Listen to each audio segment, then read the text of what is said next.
So guys, today I'm going to do another mapping video, and we're going to be doing a what if the US collapsed part 2. Except, here's the thing. So all of the economical alliances from the last what if the US collapsed video. So in theory of this video, all of those alliances fell apart. And now there's going to be new alliances. For example, California makes the big far western alliance, including Wyoming, and a bit of Utah, and a bit of Arizona, which I'm actually going to delete a bit. Then the purple kicks in again and looks like this. Eventually the four corners, oh my god, Discord notifications. Anyway, so the four corners makes their own defensive pact. And yeah. And then the next alliance to be made is the Texan Alliance,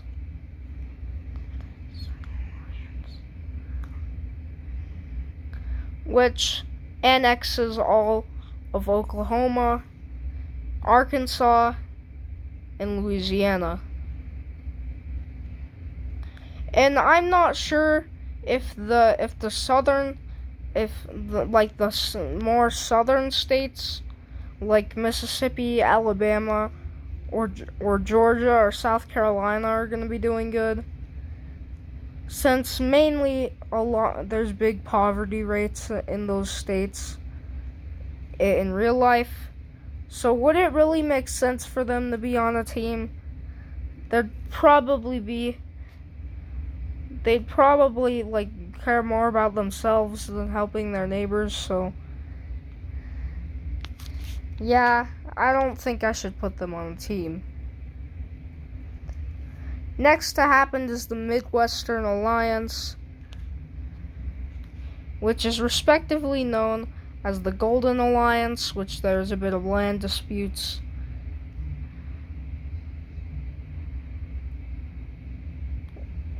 with the Midwestern Alliance annexing a bit of land from the Texan Alliance, also annexing all of West Virginia. And then the rest of the states, it's kind of hard to decide. Alaska and Hawaii, I'm really not sure if they should even be in this, considering the fact that they're really nothing in this situation. So I'm just going to be, in this scenario, Alaska joins Canada, and Hawaii just becomes independent as a country, and just is mainly full of Hawaiian-speaking people. The rest of the states I'm not sure to do with. The southeastern states are mainly, are kind of poor, so I'm not sure if I should put them on the team, like I said.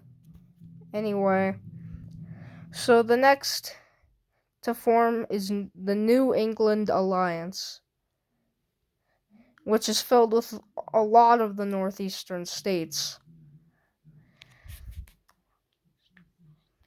including the District of Columbia and the Carolinas.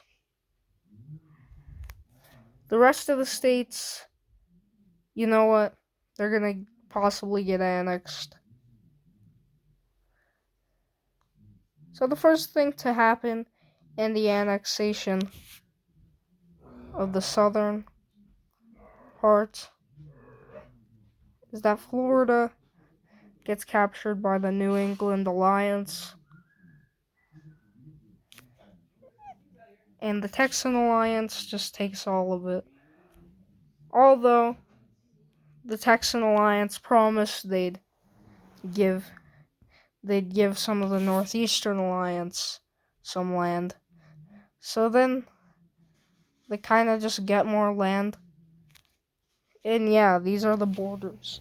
So the first thing to happen is a war. So the two aggressors of this war is because of land disputes.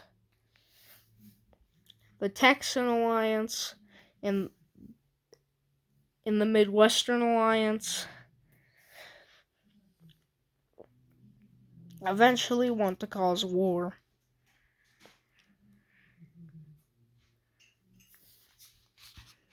And so it begins. The Texan Alliance is proving to be very strong, as the capital of this entire alliance will be Milwaukee. Of the Midwestern Alliance will be Milwaukee. Eventually, it starts gobbling up a ton of land. The Texan Alliance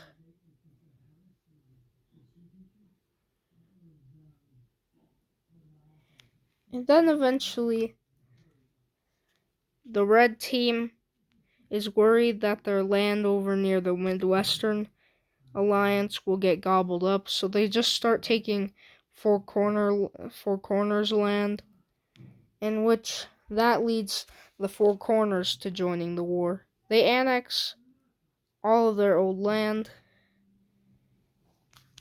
and eventually start taking out places near El Paso.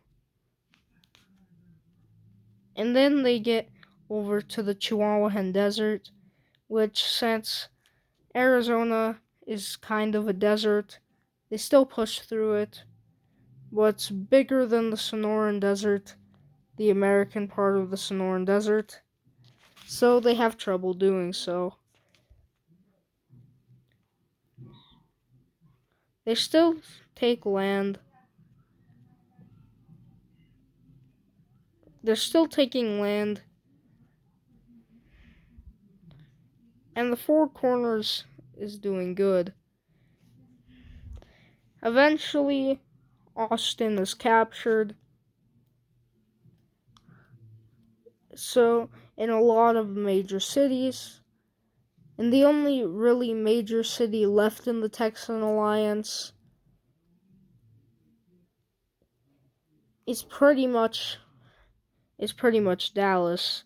Eventually, they manage to get to Dallas, and the entire place falls. Eventually, territorial claims are made,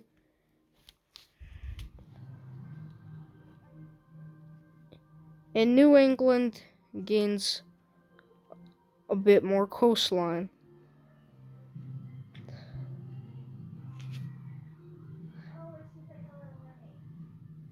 And then this is what the world looks like, or at least the former U.S.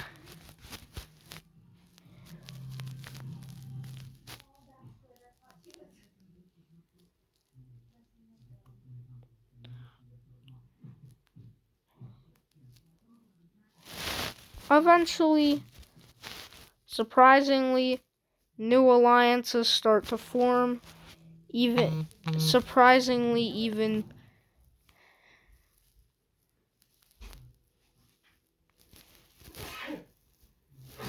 so yeah, new alliances start to form. The first one to be successfully kicked out is the new Red Alliance, the new Wisconsin Alliance, which was immediately kicked out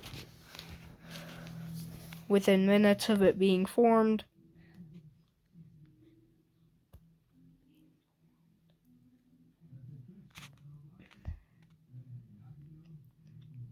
And then eventually, And the capital of the Four Corners Alliance is known as Denver. So eventually, the new Purple Alliance, aka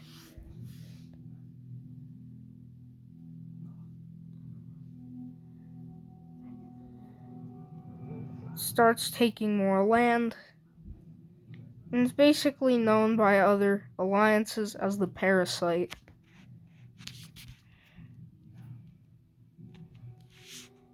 Eventually,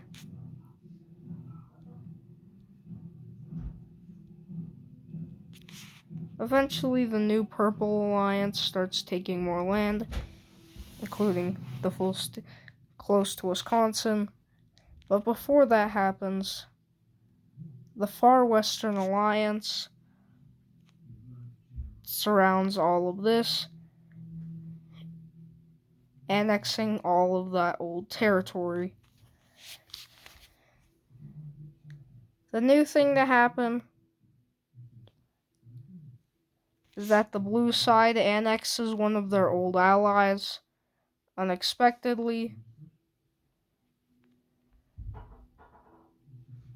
due to a new leader who basically just thought the Gold Alliance were just bad people.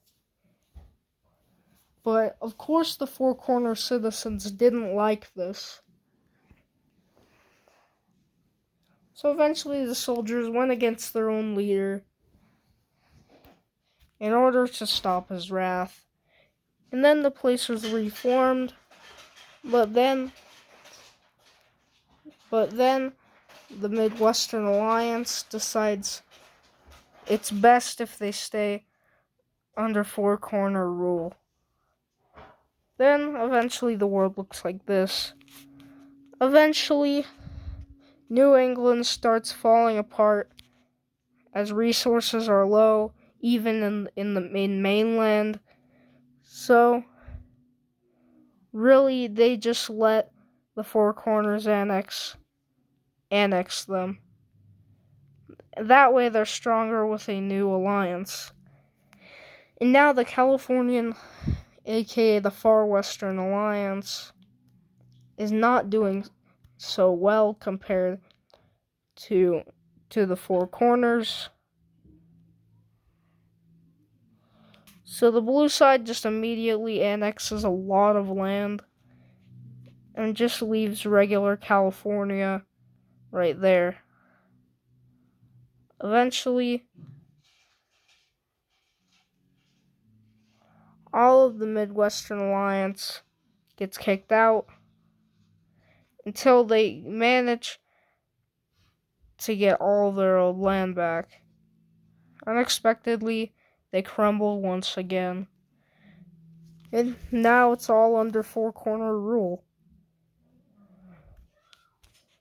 Until a new alliance is formed, which is making a lot of outposts, even near Denver. The Four Corner Alliance quickly notices and takes out all of them.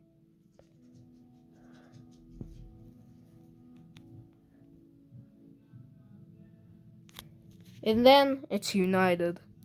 Thank you guys for watching. This is the ending of the entire What If the US Collapsed series. So yeah, bye guys. See you in the next video. And also, before I end the video, I'm really hoping to get 100 subscribers this year. Like, we've been on YouTube for 9 years, and we've only got almost 40 subscribers. I was really hoping we could do better than this, although I'm really proud we managed to get to almost 40 subscribers. But at the same time, my goal is to hit 100 this year, and if we hit 100 this year, maybe 200, maybe 500, maybe 1,000, I don't know. we could get to a mass amount of subscribers. I don't know how much, but it's all up to you guys because really, I'm not forcing you because all I'm asking is that I really hope we could get to 100 subscribers this year. I mean, that was my goal last year, and I didn't reach my goal last year, so in 2021. So now that I'm performing to a much bigger audience than I used to back in like 2020, now I think we could hit it. And yeah.